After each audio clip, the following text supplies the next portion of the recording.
வணக்கம். இன்றைய தலைப்புச் செய்திகள். பிரதமர் மோடி தலைமையிலான நிதி ஆயோக் கூட்டத்தில் முதல்வர் ரங்கசாமி பங்கேற்காமல் புறக்கணிப்பு. 3 கோடி ரூபாய் மதிப்புள்ள இடத்தை போலி ஆவணங்கள் மூலம் அபகரிக்க முயல்வதாக தமிழக முன்னாள் அமைச்சர் மீது புகார். பல்வேறு கோரிக்கைகளை வலியுறுத்தி அரசு பள்ளி ஆசிரியர்கள் கல்வித்துறை முன்பு கண்டன ஆர்ப்பாட்டம். டாக்டர் APJ அப்துல் கலாமின் நினைவு தினம். அவரது சிலைக்கு முன்னாள் சபாநாயகர் சிவக்கொழுந்து மாலை அணிவித்து மரியாதை. நிதி ஆயோக் கூட்டத்தில் முதல்வர் ரங்கசாமியை பங்கேற்பார், அப்படியே பிரதமர் உள்துறை அமைச்சரை சந்திப்பார் என எதிர்பார்க்கப்பட்ட நிலையில் முதல்வர் ரங்கசாமி பங்கேற்காமல் கூட்டத்தை புறக்கணித்தார். பிரதமர் மோடி தலைமையில் டெல்லியில் நிதி ஆயோக் கூட்டம் இன்று நடக்கிறது. வழக்கமான டெல்லியில் நடைபெறும் இந்த கூட்டங்களில் மாநில முதல்வர்களும் பதிலாக அமைச்சர்கள் பங்கேற்பது வழக்கம். ஆனால் இந்த முறை நிதி ஆயோக் கூட்டத்தில் மாநில முதல்வர்கள் தவறாது கலந்து கொள்ளும்படி நிதி ஆயோக் அமைப்பு கடிதம் அனுப்பியது. கடந்த வருடங்களில் முதல்வர் ரங்கசாமிக்கு பதிலாக நிதி ஆயோக் கூட்டங்களில் அமைச்சர் லட்சுமி நாராயணன் பங்கேற்றார். 3வது முறையாக பிரதமர் மோடி பதவியேற்றார். இவ்விழாவில் முதல்வர் ரங்கசாமி பங்கேற்கவில்லை. இதேபோல் டெல்லியில் ஏற்கனவே நடந்த தேசிய ஜனநாயக கூட்டணி தலைவர்கள் கூட்டத்திலும் ரங்கசாமி பங்கேற்காமல் இருந்தார். இம்முறை மாநில முதல்வர்கள் தவறாது கலந்து கொள்ளும்படி நிதி ஆயோக் அமைப்பு கடிதம் அனுப்பியிருந்தார். நிதி ஆயோக் கூட்டத்தில் முதல்வர் ரங்கசாமியை பங்கேற்பார், அப்படி பிரதமர் உள்துறை அமைச்சரை சந்திப்பார் என எதிர்பார்க்கப்படுகிறது. புதுச்சேரியில் 3 கோடி ரூபாய் மதிப்புள்ள 6000 சதுரடி காலி இடத்தை போலி ஆவணங்கள் மூலம் தமிழக அதிமுக முன்னாள் அமைச்சர் MC சம்பத் அபகரிக்க முயல்வதாக உரிமையாளர் சார் பதிவாளரிடம் புகார் தெரிவித்துள்ளார். புதுச்சேரி தவளக்குப்பத்தைச் சேர்ந்தவர் இளவரசன். இவருடைய அம்மாவிற்கு பூர்வீக சொத்தாக கடலூர் புதுச்சேரி சாலை பூர்ணாங்குப்பம் சந்திப்பில் 3 கோடி ரூபாய் மதிப்புள்ள 6000 சதுரடி இடம் உள்ளது. இந்த இடத்தை அதிமுக முன்னாள் அமைச்சர் MC சம்பத் தனது அரசியல் செல்வாக்கை பயன்படுத்தி இளவரசனின் உறவினர் தங்கராஜை வைத்து போலி பத்திரங்கள் மூலம் 6000 சதுரடி இடத்தை அபகரிக்க முயற்சி செய்துவதாக திட்டத்தின் உரிமையாளர் இளவரசன் புகார் தெரிவித்துள்ளார். மேலும் தங்களது பூர்வீக சொத்தான 6000 சதுரடியை குடும்பத்தாருக்கு தெரியாமல் அசல் ஆவணங்கள் தங்களிடம் இருக்கும் பொழுது அரசியல் பிரமுகர்களை கையில் வைத்துக் கொண்டு இடத்தை அபகரிக்க முயற்சி செய்வதாக குற்றம் சாட்டியுள்ளார். இந்த நிலையில் நேற்று MC சம்பத் மற்றும் மகன் பிரவீன், மனைவி வாணி ஆகியோர் இடத்திற்கான ரிஜிஸ்ட்ரேஷன் செய்ய இருப்பதாக தகவல் வந்ததை அடுத்து இளவரசன் அவருடைய தாயுடன் புதுச்சேரி சாரம் பகுதியில் உள்ள சார் பதிவாளர் அலுவலகத்திற்கு வருகை தந்ததை அடுத்து நிறுத்த முயற்சி செய்தனர்.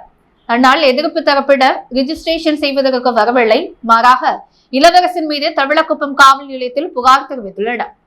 இதனையடுத்து இளவரசன் மற்றும் அவருடைய தாய் ஆகியோர் சார் பதிவாளரிடம் நிலத்தை தங்களுக்கு தெரியாமல் ரிஜிஸ்ட்ரேஷன் செய்ய வருகின்றனர், இதனை தாங்கள் தடுத்து நிறுத்த வேண்டும் என கோரிக்கை மனுவை அளித்துள்ளனர். புதுச்சேரியில் 3 கோடி ரூபாய் மதிப்புள்ள தனியாருக்கு சொந்தமான இடத்தை அதிமுகவின் தமிழக முன்னாள் அமைச்சர் MC சம்பத் போலி ஆவணங்கள் மூலம் அபகரிக்கும் முயலும் சம்பவம் புதுச்சேரியில் பெரும் பரபரப்பை ஏற்படுத்தியுள்ளது. புதுச்சேரியில் பள்ளி நேர பாடை வேலை அட்டவணையை திருத்தம் செய்ய வேண்டும். CBSE பாடத்திட்டம் அமல்படுத்தியுள்ளதால் காலி பணியிடங்களை நிரப்ப வேண்டும் என கோரிக்கை அரசு பள்ளி ஆசிரியர்கள் கல்வித்துறை முன்பு கண்டன ஆர்ப்பாட்டத்தில் ஈடுபட்டனர். புதுச்சேரி பள்ளி கல்வித்துறையால் தற்போது வெளியிடப்பட்ட பள்ளி நேர பாடை வேலை அட்டவணையை கிராமப்புற மற்றும் நகர்ப்புற பள்ளிகளின் சூழ்நிலைகளுக்கு ஏற்றவாறு திருத்தம் செய்ய வேண்டும். CBSE பாடத்திட்டத்தை உள்ளடக்கிய பள்ளி கல்வித்துறையில் தற்பொழுது காலியாக உள்ள பணியிடங்களை உடனடியாக நிரப்ப வேண்டும். ஒப்பந்த அடிப்படையில் பணியில் அமர்த்தப்பட்ட ஆசிரியர்களை பணி நிரந்தரம் செய்ய வேண்டும் உள்ளிட்ட பல்வேறு கோரிக்கைகளை வலியுறுத்தி புதுச்சேரி அரசு ஆசிரியர் சங்கங்களின் ஒருங்கிணைப்பு குழு சார்பில் பள்ளி கல்வித்துறை முன்பு கண்டன ஆர்ப்பாட்டம் நடைபெற்றது. ஆர்ப்பாட்டத்திற்கு புதுச்சேரி அரசு ஆசிரியர்கள் சங்கங்களின் ஒருங்கிணைப்பு குழு தலைவர் பாரி தலைமை தாங்கினார். அரசு ஊழியர் சங்கம் கூட்டமைப்பு தலைவர் பாலகுமார் மற்றும் புதுச்சேரி அரசு ஆசிரியர் சங்கத்தின் ஒருங்கிணைப்பு குழு பொறுப்பாளர்கள் கலந்து கொண்டு தங்களது கோரிக்கைகளை வலியுறுத்தி கோஷங்களை எழுப்பினர். இதில் ஏராளமான அரசு பள்ளி ஆசிரியர்கள் கலந்து கொண்டு தங்களின் கோரிக்கைகளை நிறைவேற்ற கோரி கோஷங்களை எழுப்பினர். மறைந்த முன்னாள் குடியரசுத் தலைவர் டாக்டர் APJ அப்துல் கலாமின் நினைவு நாளை ஒட்டி அவரது திருவுருவச் சிலைக்கு முன்னாள் சபாநாயகர் சிவக்கொழுந்து மரியாதை செலுத்தி நலத்திட்ட உதவிகளை வழங்கினர். புதுச்சேரி மாநிலம் லாஸ்பேட்டை வன்னியர் சங்கம் மற்றும் பாமக சார்பில் லாஸ்பேட்டை மெயின் ரோட்டில் மறைந்த முன்னாள் குடியரசுத் தலைவர் டாக்டர் APJ அப்துல் கலாமின் 9ஆம் ஆண்டு நினைவு நாளை முன்னிட்டு அவரது மார்பளவு சிலை அலங்கரிக்கப்பட்டு நினைவஞ்சலி சிறப்பான முறையில் நிகழ்ச்சி அனுசரிக்கப்பட்டது. இந்த நிகழ்ச்சியில் சிறப்பு விருந்தினராக முன்னாள் சபாநாயகர் சிவக்கொழுந்து கலந்து கொண்டார். டாக்டர் APJ அப்துல் கலாமின் சிலைக்கு மரியாதை செலுத்தி மாணவர்களுக்கு கல்வி சார்ந்த உபகரணமான நோட்டு புத்தகம், பேனா, பென்சில் உள்ளிட்டவை வழங்கினர். மேலும் இந்த நிகழ்ச்சியில் புதுச்சேரி மாநில பாமக அமைப்பாளர் கணபதி, புதுவை மாநில வன்னியர் சங்க பொருளாளர் நரசிம்மன், என காங்கிரஸ் பிரமுகர் நந்தா, ஸ்ரீதரன், பாரதிய ஜனதா கட்சியின் முன்னாள் தலைவர் சுவாமிநாதன் மற்றும் மாநில நிர்வாகிகள் ஜெயபால், திருமலை, படையாச்சி, சமூக முன்னேற்ற சங்க நிர்வாகிகள் சம்பந்தம், சிவபிரகாசன், தலைமை நிலை செயலாளர் சுப்பிரமணியன், தொகுதி தலைவர் திருமால் ஆகியோர் கலந்து கொண்டனர்.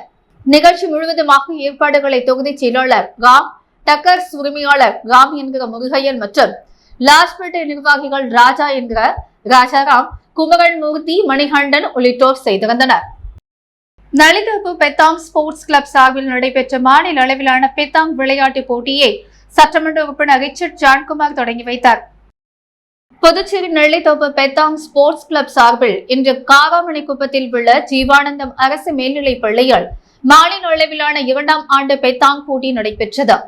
இந்த போட்டியை நெல்லித்தோப்பு தொகுதி பாஜக சட்டமன்ற உறுப்பினர் ரிச்சர்ட் ஜான்குமார் மற்றும் நெல்லித்தோப்பு தொகுதி திமுக பிரமுகர் சித்து ஆகியோர் தொடங்கி வைத்தனர். சனி, ஞாயிறு 2 நாட்கள் நடைபெறும் இந்த பெத்தாங் போட்டியில் புதுச்சேரியில் உள்ள பல்வேறு அணிகள் பங்கேற்று விளையாடி வருகிறார். இதற்கான பரிசளிப்பு விழா நாளை நடைபெற உள்ளது. புதுச்சேரியில் வாகன தணிக்கையில் ஈடுபட்ட போக்குவரத்து போலீசார் ஹெல்மெட் அணிந்து சென்ற வாகன ஓட்டிகளுக்கு இனிப்புகள் வழங்கி பாராட்டு தெரிவித்தனர். புதுச்சேரியில் பெருகி வரும் சாலை விபத்து இறப்பை தவிர்க்க பைக்கில் செல்வோர் கட்டாயமாக ஹெல்மெட் அணியும் சட்டம் அமலில் இருந்து வருகிறது. அதன் பெயரில் வாகன தணிக்கையில் ஈடுபடும் போக்குவரத்து போலீசார் பைக்கில் ஹெல்மெட் அணியாமல் செல்வோருக்கு அபராதம் விதித்து வருகின்றனர். இந்நிலையில் புதுச்சேரி ராஜீவ்காந்தி சிக்னல் மற்றும் எல்லை பகுதியான முள்ளோடையில் நேற்று கிருமாபாக்கம் தெற்கு போக்குவரத்து போலீஸ் இன்ஸ்பெக்டர் கணேசன் தலைமையில் சப் இன்ஸ்பெக்டர்கள் பாஸ்கர், ராஜசேகர் மற்றும் போலீசார் வாகன தணிக்கையில் ஈடுபட்டனர். அப்பொழுது அவ்வழியாக ஹெல்மெட் அணியாமல் சென்ற பைக் ஓட்டுநர்களுக்கு போக்குவரத்து போலீசார் அபராதம் விதித்தனர். அதே நேரம் ஹெல்மெட் அணிந்து சென்ற வாகன ஓட்டிகளுக்கு போக்குவரத்து போலீசார் இனிப்புகள் வழங்கி பாராட்டி அவர்களை உற்சாகப்படுத்தி வழி அனுப்பி வைத்தனர். புதுச்சேரி லேசி பிரான்சிஸ் பள்ளியில் நடைபெறும் திரைப்பட திருவிழாவையொட்டி ஆர்வல் நடன கலைஞர்கள் நடனத்தோடு கடற்கரை சாலையில் தூய்மை பணிகளை மேற்கொண்டது அனைவரையும் பாராட்டை பெற்றது. புதுச்சேரி ராக் கடற்கரை புகழ்பெற்ற கடற்கரையாகும். இந்த கடற்கரைக்கு தினந்தோறும் சுற்றுலா பயணிகள் 1000 காணோர் வந்தனர். இதனால் அரசு மற்றும் பல்வேறு தொண்டு நிறுவனங்கள் சார்பில் தூய்மையாக வைத்திருக்க தூய்மை பணிகளை மேற்கொண்டு வருகின்றன. இந்த நிலையில் திரைப்பட விழா புதுச்சேரி லிசே பான்சே பள்ளியில் வரும் 3 நாட்கள் நடைபெற உள்ள நிலையில் திரைப்பட விழா குறித்து விழிப்புணர்வு ஆர்வல் நடன கலைஞர்களால் நடத்தப்பட்டது. புதுச்சேரி ராக் கடற்கரையில் நடத்தப்பட்ட இந்த விழிப்புணர்வோடு தூய்மை பணியும் மேற்கொள்ளப்பட்டது. நடன கலைஞர்கள் தங்கள் நடன அசைவோடு குப்பைகளை அகற்றியது அனைவரையும் கவர்ந்தது. இதனை சுற்றுலா பயணிகள் ஆர்வத்தோடு கண்டு பாராட்டி சென்றனர். சர்க்கிள் தி பாண்டிச்சேரி சார்பில் நடத்தப்பட்ட சீனியர் டென்னிஸ் போட்டி மற்றும் இலவச கண் பரிசோதனை முகாமினை சட்டமன்ற எதிர்க்கட்சித் தலைவர் சிவா தொடங்கி வைத்தார். புதுச்சேரி நகர பகுதியில் உள்ள சர்க்கிள் தி பாண்டிச்சேரி சார்பில் சீனியர் டென்னிஸ் போட்டிகள் சர்க்கிள் தி பாண்டிச்சேரி வளாகத்தில் நடைபெற்றது. இந்த போட்டியை சட்டமன்ற எதிர்க்கட்சித் தலைவர் சிவா தொடங்கி வைத்தார். 3 நாட்கள் நடைபெறும் இந்த போட்டியில் சென்னை, ஹைதராபாத், விருதுநகர், தூத்துக்குடி உள்ளிட்ட இடங்களிலிருந்து வீரர்கள் பங்கேற்று விளையாடி வருகின்றனர்.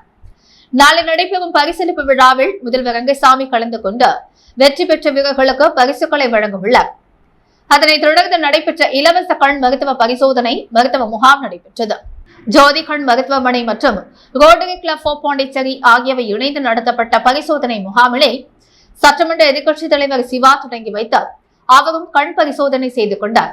தொடர்ந்து 100க்கும் மேற்பட்ட உறுப்பினர்கள் மற்றும் பொதுமக்கள் கண் பரிசோதனை செய்து கொண்டனர். முகாமிற்கான ஏற்பாடுகளை சர்க்கிள் தி பாண்டிச்சேரியின் தலைவர் சதா, செயலாளர் பிரகாஷ் மற்றும் விளையாட்டு பிரிவின் செயலாளர் மத்தியேயோ, கேப்டன் செந்தில்குமார் மற்றும் மனோஜ் ஆகியோர் செய்திருந்தனர். புதுச்சேரி முதலியார்பேட்டை அர்ஜுன் சுப்பராய நாயக்கர் அரசு உயர்நிலைப் பள்ளி ஆண்டு விளையாட்டு விழா வீராம்பட்டினம் தடகள விளையாட்டு மைதானத்தில் நடைபெற்றது. புதுச்சேரி முதலியார்பேட்டை அர்ஜுன சுப்பராய நாயக்கர் அரசு உயர்நிலைப் பள்ளியின் ஆண்டு விளையாட்டு விழா வீராம்பட்டினம் JPF தடகள விளையாட்டு மைதானத்தில் நேற்று நடைபெற்றது. இந்த நிகழ்ச்சியில் முதலியார்பேட்டை சட்டமன்ற உறுப்பினர் சம்பத் சிறப்பு விருந்தினராக கலந்து கொண்டார். வாழ்த்துறை வழங்கி விளையாட்டு போட்டியினை துவக்கி வைத்தார். மேலும் இந்நிகழ்ச்சியில் பேசிய சட்டமன்ற உறுப்பினர் எதிர்வரும் அடுத்த கல்வியாண்டில் முதலியார்பேட்டை பகுதியில் புதிய விளையாட்டு மைதானத்தை அமைத்து தருவதாக உறுதி கூறினார். மேலும் இந்த நிகழ்ச்சியில் பள்ளி கல்வித்துறை இணை இயக்குநர் சிவராம ரெட்டி, வைத்தியநாதன், JBF பவுண்டேஷன் தலைவர் பிரேம்நாதன் தலைமை, ஆசிரியர் ரவிச்சந்திரன், விராம்பட்டினம் மக்கள் குழு தலைவர்கள் காங்கேயல், ரமேஷ், அன்பு நிலவன் மற்றும் பள்ளி ஆசிரியர்கள், மாணவர்கள் திரளாக இந்நிகழ்ச்சியில் கலந்து கொண்டனர். முன்னதாக ஆசிரியை மீனா வரவேற்புரை நிகழ்த்தினார். ஆசிரியை பாலா மகேஸ்வரி விழாவினை தொகுத்து வழங்கினார். விளையாட்டுப் போட்டிக்கான ஏற்பாடுகளை உடற்கல்வி கோப்பு செய்திருந்தார். தொடர்ந்து இவ்விழாவில் சிறப்பு விருந்தினர்கள் சமாதான புறா பறக்க விடப்பட்டு ஒலிம்பிக் ஜோதி ஓட்டம் துவக்கி நடைபெற்ற தீபத்தை பெற்றுக் கொண்ட சட்டமன்ற உறுப்பினர் ஒலிம்பிக் தீபத்தை ஏற்றி விளையாட்டுப் போட்டியை துவக்கி வைத்தார். மேலும் நடப்பு கல்வி ஆண்டிற்கான மழை அங்கியை பள்ளி மாணவ மாணவிகளுக்கு வழங்கினார். மேலும் நடைபெற்ற விளையாட்டுப் போட்டிகள் ஓட்டப்பந்தயம், நீளம் தாண்டுதல், உயரம் தாண்டுதல், குண்டு எறிதல், ஈட்டி எறிதல், சதுரங்கம், கேரம், கால்பந்து போன்ற பல்வேறு விளையாட்டுப் போட்டிகள் நடைபெற்றன. இதில் வெற்றி பெற்ற மாணவ மாணவிகளுக்கு சிறப்பு விருந்தினர்கள் பரிசளித்து பாராட்டு தெரிவித்தனர். மணவெளி தொகுதியைச் சேர்ந்த பயனாளிகளுக்கு நலத்திட்ட உதவிகள் வழங்கும் நிகழ்ச்சி சபாநாயகர் ஏம்பலம் செல்வம் தலைமையில் நடைபெற்றது. புதுச்சேரி அரசு வருவாய் மற்றும் பேரிடர் மேலாண்மை துறை மூலம் குடும்ப தலைவர்களை இழந்த குடும்பங்களுக்கு ராஜீவ்காந்தி காப்பீடு திட்டத்தின் கீழ் மணவெளி சட்டமன்ற தொகுதியைச் சேர்ந்த 15 குடும்பங்களுக்கு தலா ரூபாய் 30,000 என மொத்தம் ரூபாய் 4,50,000 மற்றும் புதுச்சேரி அரசின் ஆதி திராவிடர் மற்றும் பழங்குடியினர் நலத்துறை மூலம் மணவெளி தொகுதியைச் சேர்ந்த 5 வீடற்ற அட்டவணை இன மக்களுக்கு கல்வீடு கட்டும் திட்டத்தின் கீழ் முதல் தவணையாக தலா 2,20,000 ரூபாய் என மொத்தம் ரூபாய் 11 லட்சம் ஆகியவற்றுக்கான அரசாணைகளை பயனாளிகளுக்கு தொகுதி சட்டமன்ற உறுப்பினரும் சட்டப்பேரவைத் தலைவருமான ஏம்பலம் செல்வம் இன்று காலை தனது இல்லத்தில் வழங்கினார். இந்த நிகழ்ச்சியில் பாஜக மாநில விவசாய அணி தலைவர் ராமு, பொதுச் செயலாளர் சக்திபாலன், மாவட்ட தலைவர் சுகுமாரன், கிருஷ்ணமூர்த்தி, ரெடியார் கூட்டுறவு சங்க முன்னாள் இயக்குநர் சக்திவேல், முன்னாள் தொகுதி தலைவர் லட்சுமிகாந்தன், கலைவாணன் உள்ளிட்டவர்கள் கலந்து கொண்டனர். புதுக்குப்பத்தில் மறைந்த தந்தை தாயாருக்கு சிலை வைத்து அவரது பிறந்த நாளை குரு பூஜை கொண்டாடிய மகன் ஊரை அழைத்து அறுசுவை விருந்து வைத்து மகிழ்ச்சியை வெளிப்படுத்திய விதம் அனைவரையும் வியப்பில் ஆழ்த்தியது. புதுச்சேரி அடுத்த புதுக்குப்பம் கிராமத்தைச் சேர்ந்தவர் பூஞ்சோலை பட்டாமல் தம்பதியினர். இவர்கள் அந்த கிராமத்தின் அருள்மிகு ஸ்ரீ களிய பெருமாள் என்ற ஆலயத்தை தனது சொந்த செலவில் கட்டி நிர்வகித்து அப்பகுதியில் உள்ள மக்களுக்கு தெய்வ வாக்கு கூறி வந்துள்ளனர். இவர்களால் புதுக்குப்பம் கிராமமே செல்வ செழிப்புடன் மகிழ்ச்சியாக இருந்திருக்கிறது. இதனால் அந்த கிராமத்திற்கு புதுக்குப்பம் என்ற பெயரை மாற்றி புது பூஞ்சோலை குப்பம் என்று அழைத்து வருவதுடன் அந்த கிராமமே அவர்களை கடவுளாக நினைத்து வழிபட்டு வருகின்றனர். அப்படி ஏழை எளிய மக்களுக்கு உதவி செய்து வந்த பூஞ்சோலை மற்றும் பட்டம்மாள் தம்பதியினர் இறப்பதற்கு பின்னர் அவர்களுடைய மகன் சக்திவேல் என்பவர் தனது சொந்த இடத்திலேயே அவர்களுக்கு நினைவிடம் அமைத்து இருவருக்கும் சிலைகள் உருவாக்கி அவர்களின் நினைவு நாள் மற்றும் பிறந்த நாளுக்கு பெரிய விழா எடுத்து வருகின்றனர். இந்நிலையில் பூஞ்சோலை பிறந்த நாளை குரு பூஜையாக கொண்டாடும் நிகழ்வு இன்று நடைபெற்றது. பூஞ்சோலை நினைவிடத்தில் சமாதியில் நடைபெற்ற குரு பூஜைகள் சுமார் 500 கிலோ பூக்களால் அலங்கரிக்கப்பட்டு 12 வகையான பழங்கள் மற்றும் நவதானியங்கள் உள்ளிட்ட தின்பண்டங்களை வைத்து குரு பூஜை நடந்தது. மேலும் பூஞ்சோலை பட்டாமால் தம்பதியினர்களுக்கு அலங்காரங்கள் செய்யப்பட்ட வேத மந்திரங்களுடன் மங்கள வாத்தியங்கள் முழங்க பல்வேறு வகையான சிறப்பு பூஜைகளும் ஆராதனைகள் நடைபெற்றது. இதில் ஏராளமான புது பூஞ்சோலை குப்பத்தைச் சேர்ந்த பொதுமக்கள், உறவினர்கள், நண்பர்கள் என அனைவரும் திரளாக கலந்து கொண்டு பூஞ்சோலையை வழிபட்டு சென்றனர். இதையடுத்து வடை, பாயாசம், அப்பளம், காரக்குழம்பு, சாம்பார் என்ற அறுசுவை விருந்தும் ஊர் மக்கள் அனைவருக்கும் பரிமாறப்பட்டது. நிகழ்ச்சிக்கான ஏற்பாடுகளை பூஞ்சோலை பட்டம்மாள் தம்பதியினரின் மகன் சக்திவேல் செய்திருந்தார். இந்த நிகழ்ச்சியில் என்ஆர் காங்கிரஸ் பிரமுகர் செல்வராசு உள்ளிட்ட திரளான பொதுமக்கள் கலந்து கொண்டனர். புதுச்சேரி சட்டப்பேரவையில் பட்ஜெட் கூட்டத்தொடர் தொடங்க உள்ள நிலையால் மைய மண்டபத்தை சபாநாயகர் செல்வம் இன்று பார்வையிட்டு ஆய்வு செய்தார். புதுச்சேரி சட்டப்பேரவையில் பட்ஜெட் கூட்டத்தொடர் வரும் 31/7/2024 அன்று தொடங்க உள்ளது. அன்றைய தினம் துணைநிலை ஆளுநர் பொறுப்பு வகிக்கும் CP ராதாகிருஷ்ணன் உரையாற்ற உள்ளார். ஆகஸ்ட் 2ஆம் தேதி நிதித்துறை பொறுப்பு வகிக்கும் முதல்வர் ரங்கசாமி பட்ஜெட்டை தாக்கல் செய்துள்ளார். இந்த நிலையில் இன்று சட்டப்பேரவையின் கூட்டத்தொடரை முன்னிட்டு சட்டப்பேரவைத் தலைவர் செல்வம் சட்டப்பேரவை கூட்ட அரங்கை பார்வையிட்டு ஆய்வு செய்தார். இந்த ஆய்வின் பொழுது சட்டப்பேரவை செயலர் தயாளன் உடன் இருந்தார். புதுச்சேரி பாண்டி மெரினா கடற்கரையில் இறந்த ஒட்டகத்தின் சடலத்தை புதைத்தது தொடர்பாக போலீசார் வருவாய்த்துறையினர் விசாரித்து வருகின்றனர். புதுச்சேரியில் உள்ள பாண்டி மெரினா கடற்கரையில் குழந்தைகளுக்கான ஒட்டக சவாரி நடைபெற்று வந்தது. இந்நிலையில் அங்கிருந்த ஒட்டகம் திடீரென உயிரிழந்ததாக கூறப்படுகிறது. இதையடுத்து ஒட்டகத்தின் சடலத்தை அதன் உரிமையாளர் பாண்டி மெரினா கடற்கரை பகுதியில் புதைத்ததாக கூறப்படுகிறது. இதுகுறித்து ஒதியஞ்சாலை போலீசார் விசாரணை நடத்தினர். மேலும் வருவாய்த்துறையினருடன் சேர்ந்து குறிப்பிட்ட இடத்தை தோண்டி ஒட்டகத்தின் சடலத்தை கண்டறிந்தனர். தொடர்ந்து ஒட்டகம் வளர்க்க உரிமம் பெறப்படத்துக்கான ஆவணங்களையும் அதிகாரிகள் ஆய்வு செய்தனர். மேலும் உயிரிழந்த ஒட்டகத்தின் சடலத்தை அரசு கால்நடை மருத்துவர்கள் மூலம் பிரேத பரிசோதனை மேற்கொள்ளவும் திட்டமிடப்பட்டுள்ளதாக அதிகாரிகள் தெரிவித்தனர். முத்தியால்பேட்டையில் உள்ள பாண்டிச்சேரி செங்குந்தம் மரபின நல சங்கத்திற்கு சொந்தமான ஸ்ரீ கற்ப விநாயகர் ஆலயத்தில் நடைபெற்ற திருவிளக்கு பூஜையில் திரளான பெண்கள் கலந்து கொண்டு சுவாமியை வழிபட்டனர். புதுச்சேரி முத்தியால்பேட்டை காந்தி வீதியில் அமைந்துள்ள பாண்டிச்சேரி செங்குந்த மரபினர் நல சங்கத்திற்கு சொந்தமான ஸ்ரீ கற்பக விநாயகர் ஆலயத்தில் நேற்று இரவு ஆடி மாத 2வது வெள்ளியையொட்டி திருவிளக்கு பூஜை நடைபெற்றது. இந்த பூஜையின் மூலம் ஸ்ரீ துர்கை, ஸ்ரீ மகாலட்சுமி, ஸ்ரீ சரஸ்வதி என்னும் முப்பெரும் தேவிகளை நம் உள்ளத்திலும் இல்லத்திலும் வழிபட்டு ஆயுள், ஆரோக்கியம், ஐஸ்வர்யம் பெற வேண்டி இந்த திருவிளக்கு பூஜை நடைபெற்றது. தொடர்ந்து சுவாமிக்கு மகா தீபாராதனை காட்டப்பட்டது. இதில் திரளான பெண்கள் கலந்து கொண்டு சுவாமியை வழிபட்டனர். இந்த பூஜையில் தலைவர் முரளிதரன், செயலாளர் பாண்டியன், பொருளாளர் ராஜேஷ் மற்றும் புதுவை நகர செங்குந்தர் இளைஞர் நல சங்கத்தைச் சேர்ந்த நிர்வாகிகள் மற்றும் உறுப்பினர்கள் பலர் கலந்து கொண்டனர். பின்னர் இந்த பூஜையில் கலந்து கொண்ட அனைவருக்கும் பிரசாதம் வழங்கப்பட்டது. அரியாங்குப்பம் தொகுதி கண்ணம்மாள் தோட்டம் பகுதியில் எழுந்தரில் உள்ள முத்துமாரியம்மன் ஆலய ஆடி மாத திருவிழாவில் அதிமுக பொருளாளர் ரவி பாண்டுரங்கன் கலந்து கொண்ட பக்தர்களுக்கு சில்வர் பூஜை கூடை வழங்கினார். அரியாங்குப்பம் சட்டமன்ற தொகுதிக்குட்பட்ட கண்ணம்மாள் தோட்டம் பகுதியில் எழுந்தருளில் உள்ள முத்துமாரியம்மன் ஆலய ஆடி மாத திருவிழா நடைபெற்றது. விழாவில் அஇஅதிமுக மாநில கழக பொருளாளர் ரவி பாண்டுரங்கன் கலந்து கொண்டு அம்மனை வழிபட்டார். தொடர்ந்து ஆலயத்திற்கு வந்த பக்தர்களுக்கு சில்வரில் பூஜை கூடை வழங்கினார். அப்பொழுது கோவில் நிர்வாகிகள் குமரேசன், பார்த்திபன், மணிகண்டன், அருள், ஏழுமலை என்கிற முனியப்பன் ஆகியோர் ரவி பாண்டுரங்கன் அவர்களுக்கு மாலை அணிவித்து மரியாதை செய்தவர்கள். இந்நிகழ்ச்சியில் தொகுதி கழக செயலாளர் ராஜா, அவை தலைவர் ராஜேந்திரன், வார்டு துணை செயலாளர் அன்போ, விஸ்வா ஆகியோர் உடன் இருந்தனர். கடலூர் காவல்படை மற்றும் விமான நிலைய ஊழியர்கள் இணைந்த லாஸ்பேட்டை தாகூர் கலைக்கல்லூரி மைதானத்தை தூய்மைப்படுத்தும் பணி நடைபெற்றது. புதுச்சேரி கடலோர காவல்படையும் விமான நிலைய ஊழியர்கள் மற்றும் தொண்டு நிறுவனங்கள் இணைந்த சுற்றுச்சூழல் பாதுகாக்கவும் சுற்றுச்சூழலின் அதன் தாக்கம் பற்றி விழிப்புணர்வு ஏற்படுத்தும் வகையில் லாஸ்பேட்டையில் உள்ள தாகூர் கலைக்கல்லூரியின் விளையாட்டு மைதானத்தை தூய்மைப்படுத்தவும் நிகழ்வு நடைபெற்றது. இந்நிகழ்வில் சட்டமன்ற உறுப்பினர் கல்யாணசுந்தரம், கடலோர காவல்படை கமாண்டர் டிஐஜி SS தசீலா, தாகூர் கலைக்கல்லூரி முதல்வர் சசிகாந்த் தாஸ், விமான நிலைய ஊழியர்கள், காஞ்சிமா முனைவர் மாணவர்கள், நகராட்சி ஊழியர்கள் மற்றும் சமூக ஆர்வலர்கள் ஆர்வத்துடன் கலந்து கொண்டு துப்புரவு பணியில் ஈடுபட்டனர். விளைத்தோட்டம் அருள்மிகு ஸ்ரீ ஆனந்த முத்துமாரியம்மன் ஆலய ஆடி மாத பிரம்மோற்சவ விழாவையொட்டி பொங்கல் வைத்து வழிபடும் நிகழ்ச்சி நடைபெற்றது. ஆதிதிராவிடர் மற்றும் பழங்குடியின இனத்தவர்களுக்கான தேசிய வாழ்வாதார சேவை மையம் நவயுகா கன்சல்டன்சி சர்வீஸின் மற்றும் ஆலியன்ஸ் பிரான்சிஸ் சார்பில் இன்று புதுச்சேரி சுப்ரீம் தெருவில் உள்ள எலிகன்ஸ் பிரான்சிஸில் டா கன்சல்டன்சி சர்வீஸ் நிறுவனத்திற்கான பிரெஞ்சு வேலை வாய்ப்பு முகாம் நடைபெற்றது. இந்த வேலை வாய்ப்பு முகாமினை நவயுகா கன்சல்டன்சி சர்வீஸ் மேலாண் இயக்குநர் மோகன்தாஸ் துவக்கி வைத்தார். இந்த வேலை வாய்ப்பு முகாம் காலை 9 மணி முதல் மதியம் 1 மணி வரை நடைபெற்றது. பட்டம் முடித்த பிரெஞ்சு மொழியில் DLF A2 முதல் C2 அளவில் தேர்ச்சி பெற்ற இளைஞர்கள் 100க்கும் மேற்பட்டோர் கலந்து கொண்டனர்.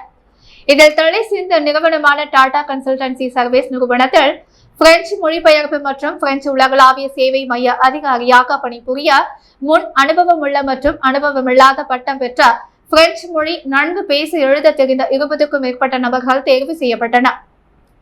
இதில் தேர்வு செய்யப்பட்ட அனைவரும் சென்னை மற்றும் இந்தூர் போன்ற மாநகரங்களில் அவர்கள் திறமை மற்றும் முன் அனுபவத்திற்கு ஏற்ப மாதம் ரூபாய் 30,000 முதல் ரூபாய் 60,000 வரையிலான சம்பளத்தில் பணி அமர்த்தப்படுவார்கள்.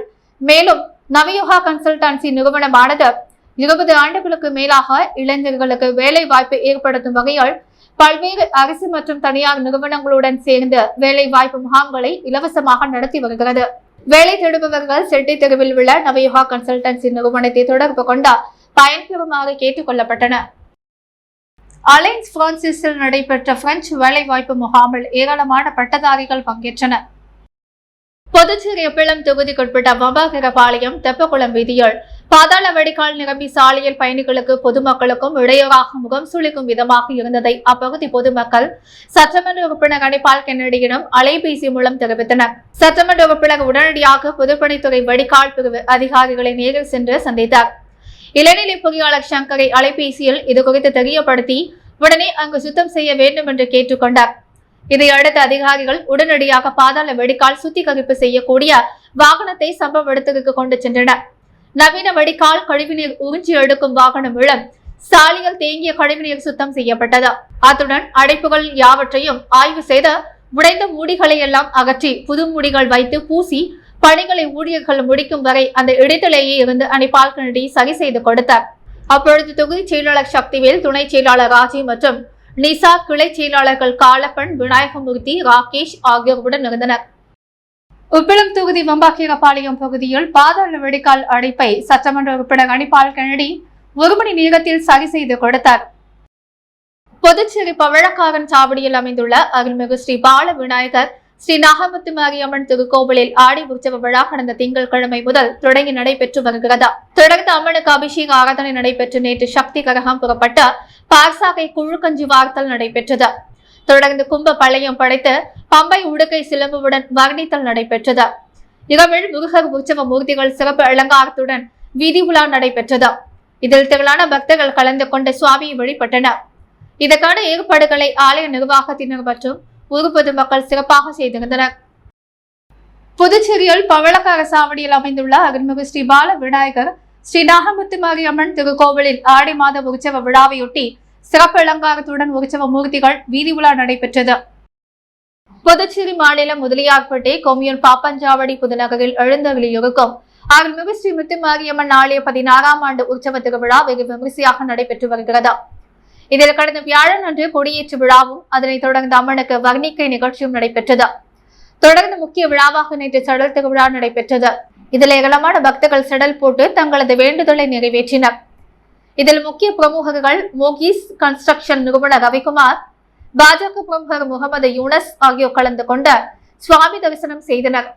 இதனைத் தொடர்ந்து விழாவில் கலந்து கொண்ட பக்தர்களுக்கு அன்னதானம் வழங்கப்பட்டது. அதனைத் தொடர்ந்து இரவு 7 மணி அளவில் அம்மன் வீதி உலாவும் இனிசை கச்சேரியும் நடைபெற்றது. நிகழ்ச்சிக்கான ஏற்பாட்டினை உபயதாரர்கள் மற்றும் புதுநகரம், அண்ணா நகர், செந்தூர் முருகன் நகர், வலியமை நகர், சப்தகிரி நகர் கிராமவாசிகள், விழா குழுவினர் சிறப்பான முறையில் செய்திருந்தனர். கொப்பாக்கம் குப்பம் பகுதியில் எழுந்தருளியுள்ள அருள்மிகு ஸ்ரீ முத்து மாரியம்மன் ஸ்ரீ பாலகணபதி ஸ்ரீ பாலமுருகன் ஆலய 46வது ஆண்டு செடல் உற்சவ திருவிழா நடைபெற்றது. புதுச்சேரி மாநிலம் வெளியூர் சட்டமன்ற தொகுதிக்குட்பட்ட கொம்பாக்கம் குப்பம் பகுதியில் எழுந்தருளியுள்ள அருள்மிகு ஸ்ரீ முத்து மாரியம்மன் ஸ்ரீ பாலகணபதி ஸ்ரீ பாலமுருகன் ஆலய 46வது செடல் உற்சவ திருவிழா நடைபெற்றது. இதில் திரளான பக்தர்கள் கலந்து கொண்டு செடல் போட்டு ஜலம் திரட்டி 8 அடி தாள் அழகு, சுழல், ராட்டினம், டிராக்டர், கார் இவைகளை பக்தர்கள் முதுகில் கொக்கி அணிந்து இழுத்து தங்களது வேண்டுதலை நிறைவேற்றினர். மேலும் இந்நிகழ்ச்சியில் திரளான பக்தர்கள் கலந்து கொண்டு செடல் தரித்து தங்களது நேர்த்தி கடனை செலுத்தினர். இதனைத் தொடர்ந்து இரவு மின் விளக்குகள் அலங்கரித்து சுவாமி வீதி உலாவும் அதனைத் தொடர்ந்து நடைபெற்ற கேளிக்கை நிகழ்ச்சியில் திரளான பக்தர்கள் பங்கேற்றனர். நிகழ்ச்சிக்கான ஏற்பாட்டினை அரங்காவல குழுவினர், இளைஞர்கள் மற்றும் கொம்பாக்கும் கும்பம் கிராமவாசிகள் வெகு சிறப்பான முறையில் செய்திருந்தனர். புதுச்சேரி இன்று தங்கம் மற்றும் வெள்ளி விலை நிலவரம். முத்து கோல்ட் ஹவுஸ் வழங்கும் இன்றைய தங்கம் மற்றும் வெள்ளி விலை நிலவரம். தங்கம் 1 கிராம் 6325 ரூபாய், வெள்ளி 1 கிராம் 86 ரூபாய். மீண்டும் இன்றைய முக்கிய செய்திகள். பிரதமர் மோடி தலைமையிலான நிதி ஆயோக் கூட்டத்தில் முதல்வர் ரங்கசாமி பங்கேற்காமல் புறக்கணிப்பு. 3 கோடி ரூபாய் மதிப்புள்ள இடத்தை போலி ஆவணங்கள் மூலம் அபகரிக்க முயல்வதாக தமிழக முன்னாள் அமைச்சர் மீது புகார். பல்வேறு கோரிக்கைகளை வலியுறுத்தி அரசு பள்ளி ஆசிரியர்கள் கல்வித்துறை முன்பு கண்டன ஆர்ப்பாட்டம். டாக்டர் APJ அப்துல் கலாமின் நினைவு தினம், அவரது சிலைக்கு முன்னாள் சபாநாயகர் சிவக்கொழுந்து மாலை அணிவித்து மரியாதை. பட்ஜெட் கூட்டத்துடன் நடைபெறவுள்ள சட்டப்பேரவை மைய மண்டபத்தை சபாநாயகர் ஆய்வு. மெரினாவில் குழந்தைகளை சவாரி செய்த ஒட்டகத்தின் சடலம் புதைப்பு, போலீஸ் விசாரணை. இத்துடன் எஸ் மீடியா செய்திகள் நிறைவடைகிறது. வணக்கம்.